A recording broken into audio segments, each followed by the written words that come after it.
Muy buenas tardes para todos. Reciban un saludo muy especial. Para mí realmente es un honor estar participando en este congreso tan importante, donde aprendemos tanto y donde hay tantos conceptos nuevos de una especialidad que tanto queremos como la medicina interna. Quiero transmitir a través de esta charla, inicialmente con algunas preguntas que le pueden surgir al internista diariamente en la consulta externa o en la revista de piso. ¿Cómo conocer la severidad de la enfermedad inflamatoria intestinal? ¿Cuáles son los blancos terapéuticos que se están tratando hoy en día? ¿Cuándo tratar con medicamentos la enfermedad inflamatoria intestinal? ¿Cuáles medicamentos usar? ¿Cuándo y cómo usar esteroides? ¿Y cuándo biológicos? Todas son preguntas del día a día. Y es por eso que en los próximos minutos intentaré tratar de hacer una conferencia lo más concreta posible denominada Tratamiento Actual de la Enfermedad Inflamatoria Intestinal, y lo haré basado en escenarios, problemas de la vida real. Tengo que empezar diciendo que ya, a pesar de que la incidencia se consideraba desconocida en nuestro país, ya empezamos a tener artículos de incidencia y prevalencia que nos empiezan a poner en los mapas. Este es un ejemplo de la enfermedad inflamatoria intestinal, las características de fenotipo en un hospital universitario como el nuestro, en la Clínica Universitaria Colombia, donde vemos que realmente la proporción de colitis ulcerativa y enfermedad de Crohn es del 75 a 24%, los sexos son parecidos y las edades, la colitis ulcerativa aproximadamente los 40 y la enfermedad de Crohn los 44. Empezaré con el caso de colitis ulcerativa. Esta es una mujer de 40 años que tuve en la clínica Reina Sofía años atrás.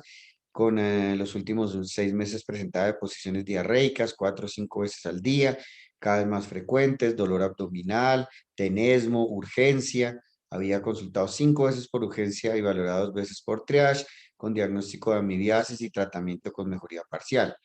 Había venido empeorando y había aparecido en la piel, en la cara y en los brazos unas vesículas que se han vuelto unas pústulas.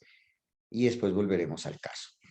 Miremos esta diapositiva, que es bien bonita e interesante ver cómo en la parte de arriba vemos el lumen colónico y vemos la defensa de la mucosa, donde se ve el moco y donde se ven las bacterias buenas y malas que generan una barrera de defensa. Miremos aquí cuando se presenta un daño de esta barrera, bien sea por una u otra causa, entran algunas bacterias anómalas que desencadenan todo el proceso inflamatorio. Vemos cómo puede haber una apoptosis, una presentación de antígeno que genera que los neutrófilos crezcan y dupliquen toda esta inflamación, la célula presentadora de antígenos que también genera un aumento y una multiplicación de toda esta inflamación con varias interleuquinas, factor de necrosis tumoral, así como estímulo de citoquinas, alteración de monocitos, de células T, y todo eso también dirigido hacia la parte vascular que amplifica todo este problema. Y aquí en todos estos sitios donde los tratamientos han intentado frenar para frenar la inflamación. Siempre también tenemos que buscar cuál es la mejor forma de objetivizar la gravedad de la enfermedad. En colitis ulcerativa hay varios puntajes, que son unos endoscópicos, otros clínicos, igual en la enfermedad de Crohn. Miremos que este fue el primero. Vamos a hablar primero de colitis ulcerativa, como les dije, el Trulufan-Witz. Miren cómo aquí podemos ver unas variables, deposiciones por día, toxicidad sistémica, PCR, temperatura, y si es leve, moderado, severo o fulminante, dependiendo de los hallazgos que tenemos aquí. Entonces debemos clasificar clínicamente la colitis ulcerativa. También tenemos un puntaje de Mayo clínico, que como ven aquí también número de posiciones, sangrado rectal, las características de la mucosa y el comportamiento físico global de 1 a 3, lo cual nos da 12/12 cuando está muy severa, 0/12 cuando no hay ningún problema. Aquí tenemos también la clasificación o el puntaje de Mayo endoscópico, que puede ir desde 0, como en este caso, 1 con erosiones leves, 2 con unas erosiones más grandes que tratan de confluir, y 3 cuando hay un compromiso severo con úlceras más bien aftoides. Tenemos aquí también un puntaje endoscópico. Ya vimos que hay clínicos y hay endoscópicos, que fue el de Mayo, pero también es este, que es el U6, o el puntaje de enfermedad de colitis ulcerativa, donde hay patrón vascular, sangrado, erosiones y úlceras, y vemos que va de 8 puntos cuando es muy severo o 0 puntos si está normal. Aquí vemos la comparación del puntaje de U6 con el Mayo Score, que básicamente corresponden a un puntaje endoscópico. También es muy importante saber que hay otros elementos de blanco de tratamiento, como son todo lo que se pueda afectar y ver cómo se va mejorando o empeorando, ver su evolución. Este es el IBD disco, disco de enfermedad inflamatoria intestinal. Miren que cada color corresponde dolor articular, dolor abdominal, diferentes características, sueño, energía, emociones. Cuando está muy mal, está 10 puntos, y cuando está mejorando va hacia el centro con la idea de unir estos puntos para saber cómo va el paciente. Para saber cuáles son los blancos terapéuticos, existe esto que es tal vez lo que más se usa en el mundo, que es el Grupo Internacional de Enfermedad, Estudio de Enfermedad Inflamatoria Intestinal, que se reúnen, se han reunido 2 veces en el STRIDE, hay STRIDE 1 y publicado este año en el STRIDE 2, donde ellos lo que hacen es, STRIDE por sus siglas, donde dice seleccionar los blancos terapéuticos.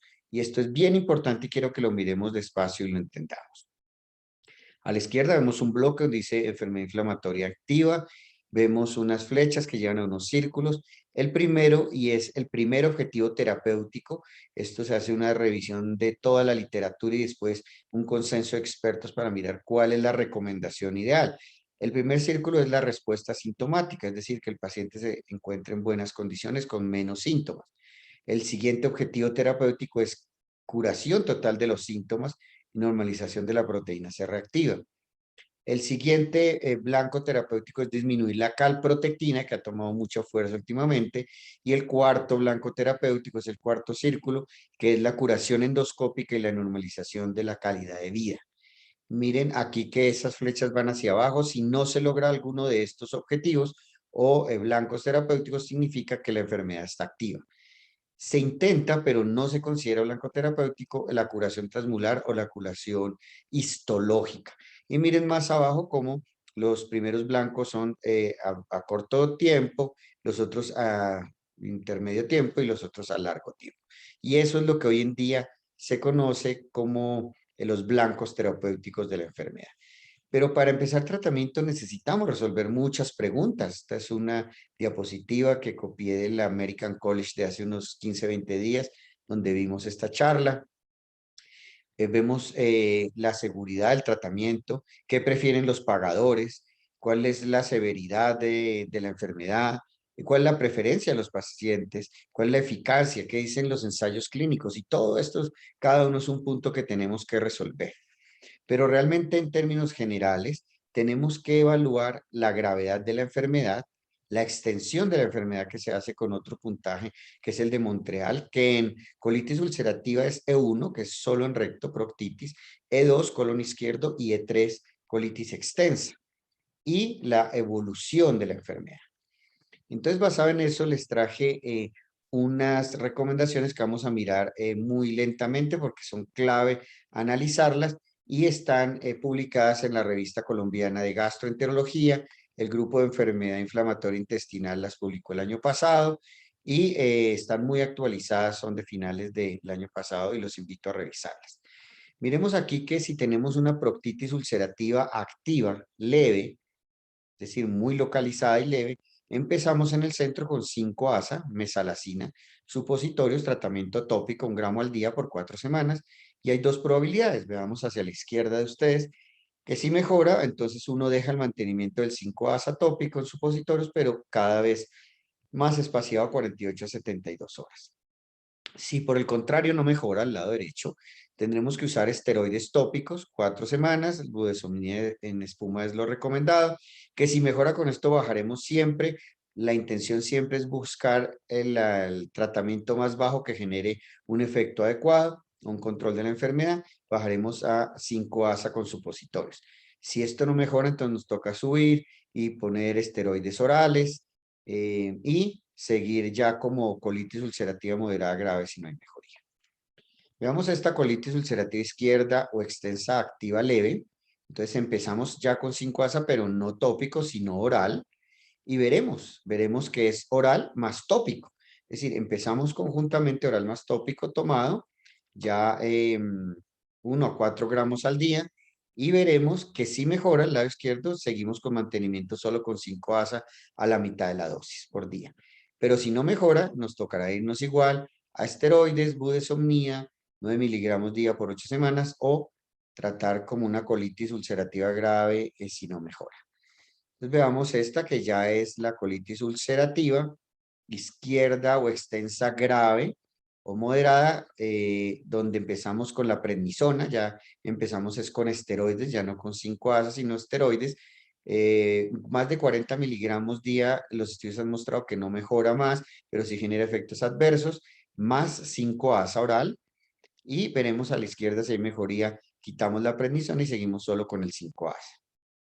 Por otro lado, si no hay mejoría, tendremos otros escenarios donde dependiendo de la experiencia, la disponibilidad y la junta, que para todas estas cosas cuando se vayan a empezar tratamientos agresivos o biológicos, debemos tener una junta y un grupo multidisciplinario, empezaremos principalmente factor de necrosis tumoral, seguramente con el infliximab o el adalimumab, depende de la experiencia y lo que diga cada grupo, o el vedolizumab o el ustekinumab. Unos como inhibidores de factor de necrosis tumoral, otros como inhibidores de antiintegrinas y otros como inhibidores de la interleuquinas. Vemos cuando la colitis ulcerativa aguda es grave, entonces ya tenemos que empezar con esteroides, pero ya no orales, sino intravenosos, bien sea con hidrocortisona, con metilprednisolona, de tal manera que si evaluaremos la respuesta 3 a 5 días, si hay mejoría, bajaremos a esteroides orales y vamos bajando progresivamente, y si a las 8 semanas no hemos podido bajar la prednisona, consideraremos dependencia de cortisona y empezaremos con ahorradores de cortisona como la satioprina.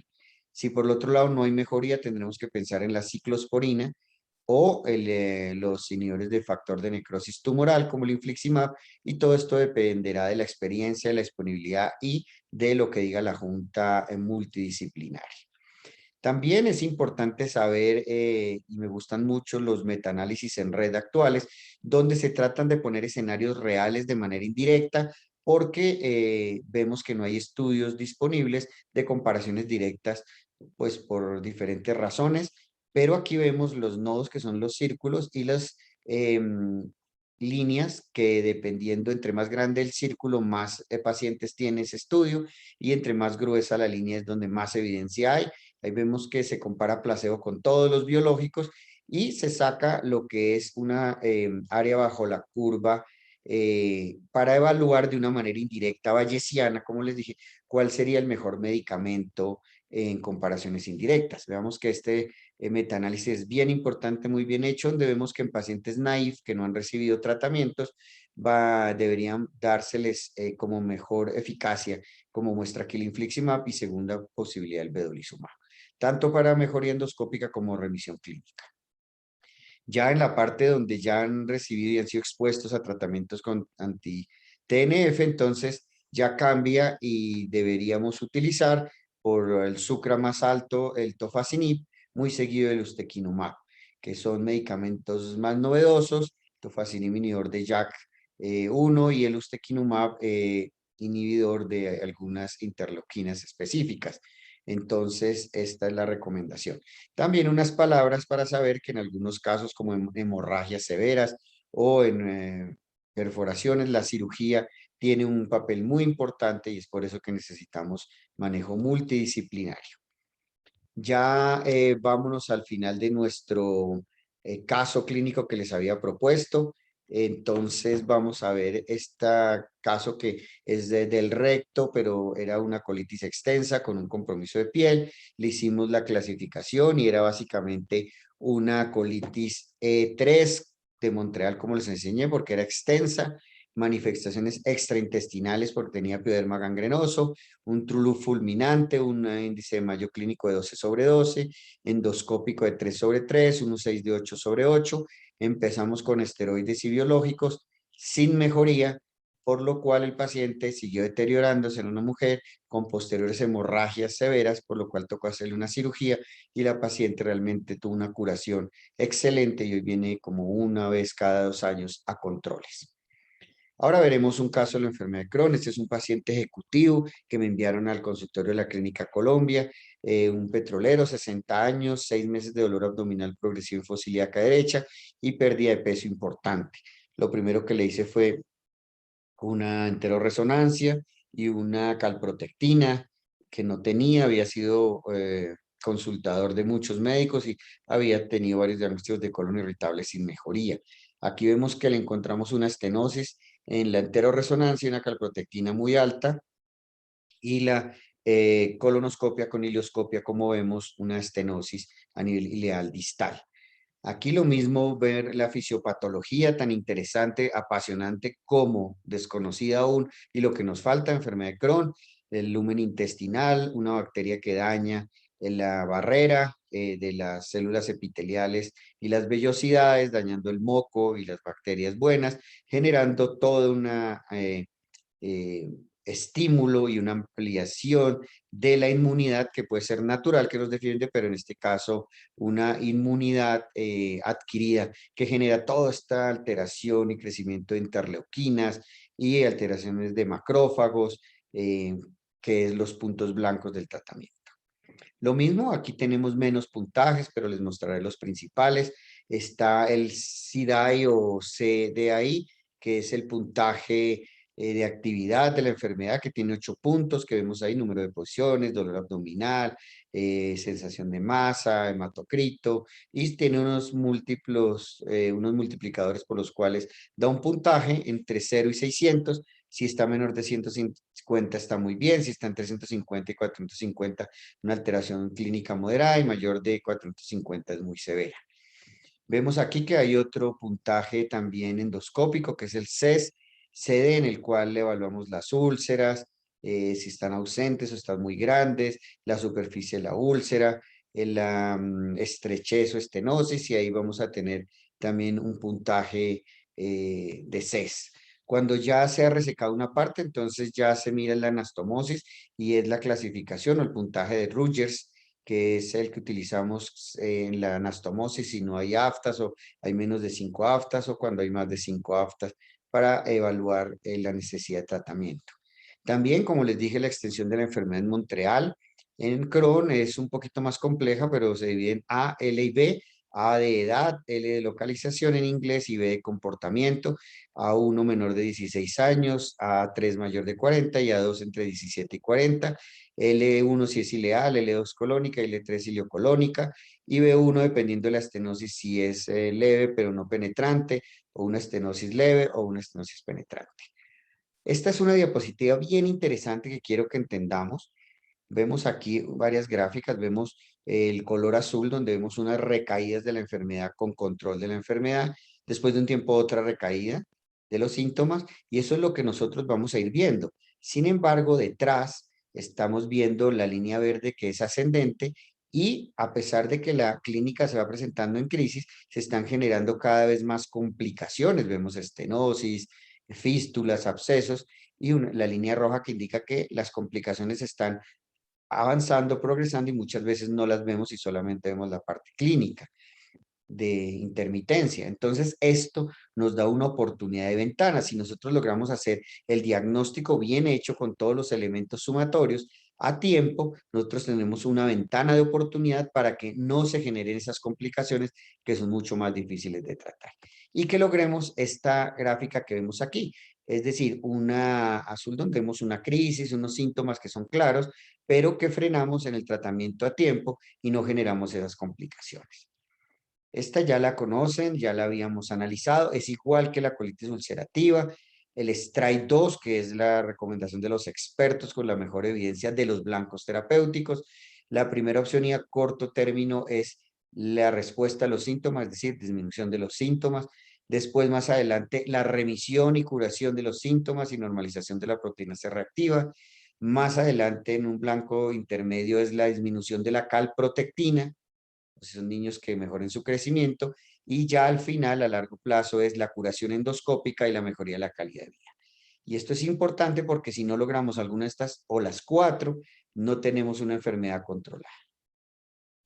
Aquí lo mismo que les dije anteriormente para el tratamiento, me voy a dedicar aquí un poquito en el algoritmo 1 de los suplementos publicado el año pasado en la revista colombiana de gastroenterología. Recuerden que debemos determinar la actividad de la enfermedad de Crohn con los puntajes y evaluar si hay factores de riesgo, que son mujer joven, fumadora, que tenga estenosis, que tenga fístulas o que sea una enfermedad extensa. Si es una enfermedad leve, la enfermedad de Crohn, pues podemos empezar con esteroides. Aquí no tiene ninguna función los 5-ASA. La budesonida nos actúa muy bien en ileitis o en componente ileocecal o también los esteroides sistémicos. Si la actividad es moderada, sin factores de riesgo, vamos de izquierda a derecha y sin complicaciones y sin factores de riesgo que les dije, ya empezamos a esteroides, pero tenemos que usar también inmunosupresores porque lo más probable es que tengamos que ahorrar esteroides porque va a haber una posible dependencia. Entonces, esteroides, prednisona, budesonida, más azatioprina, que ustedes saben empieza a actuar a las 4 semanas o más allá. Y ya más a la derecha una actividad grave con factores de riesgo, como les dije, de alto riesgo. Tenemos, si tiene una estenosis mayor de 4 centímetros, debería ser llevado a cirugía. Si tiene una estenosis menor de 4 centímetros y es tratable con todos los elementos y con la experiencia en las clínicas, ser dilatada endoscópicamente y empezar un tratamiento que lo más importante y lo más probable es que sea un biológico y en evidencia ya les tengo que decir que ahí depende de la junta multidisciplinaria y del grupo tratante de enfermedad inflamatoria, pero más probablemente un anti-TNF como infliximab o adalimumab, dependiendo de la experiencia, la disponibilidad, los costos, todos estos elementos. Y dependiendo de esto, pues vamos a seguir si hay mejoría o mantenimiento de biológicos y si no, vamos a tener que evaluar si hay anticuerpos contra estos tratamientos o es que no hay una dosificación adecuada. Para uno, pues hay que cambiar el biológico, para el otro, pues hay que ajustar la dosis. Aquí sí es una enfermedad de Crohn fistulizante, entonces vamos de izquierda a derecha. Si es una estenosis anal, vamos a tener que hacer dilataciones repetidas. Si hay proctitis, siempre acompañado del proctólogo, empezaremos seguramente un biológico, anti-TNF, o también podemos utilizar tiopurinas o también antibióticos e ir de cerca evaluando en conjunto multidisciplinariamente. Si no hay mejoría, seguramente tendremos que pensar unas otras cosas como tacrolimus o estomas temporales. Ya cuando no hay proctitis, pero hay una fístula simple, sintomática, necesitaremos antibióticos, seguramente ya complementaremos con una resonancia para mirar si hay infección, o también necesitaremos metrotexate con fistulotomías, con cetones en conjunto con proctología. Si hay una fístula compleja, vamos a necesitar antibióticos más un cetón y además debemos empezar un biológico que seguramente será un anti-TNF porque es la mejor evidencia disponible. Ya si el paciente ha sido operado por alguna indicación quirúrgica, entonces debemos evaluar el factor de riesgo. Si tiene bajo riesgo, ya les expliqué los riesgos, pues seguramente no va a necesitar profilaxis farmacológica, pero sí un seguimiento cercano para la primera oportunidad que veamos que está generándose otra vez la inflamación, dar tratamiento y evaluar con el puntaje de Rutgers, una ileocolonoscopia inicialmente a los 6 a 12 meses y después cada 1 a 3 años. Si es de alto riesgo, pues hay una muy alta probabilidad de recaída inflamatoria y tendremos que empezar con un anti-TNF y evaluar este paciente cada 6 a 12 meses y después cada 1 a 3 años para mirar cómo ha sido su evolución. Volvamos al caso que les propuse inicialmente, el paciente petrolero ejecutivo que tenía criterios de una enfermedad de Crohn en el ilion.